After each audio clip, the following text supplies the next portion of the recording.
غزوہ بدر 17 رمضان المبارک جمعے کو ہوا، جسے قرآن میں یوم الفرقان کہا گیا۔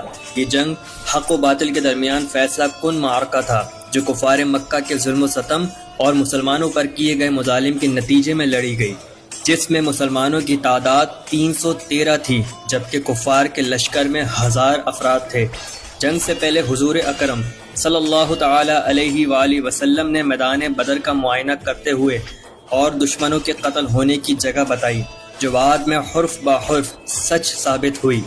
اللہ تعالیٰ نے مسلمانوں کی مدد کے لیے فرشتوں کی فوج بھیج کر فتح دلائی۔ اس کامیابی کی بڑی وجہ مسلمانوں کا ایمان، اخلاص، اتحاد اور نبی کریم صلی اللہ علیہ وآلہ وسلم کی دعائیں تھیں۔ غزوہ بدر نے تاریخ اسلام میں ایک سنگ میل قائم کیا اور یہ ہمیشہ مسلمانوں کے لیے ایک عظیم سبق ہے۔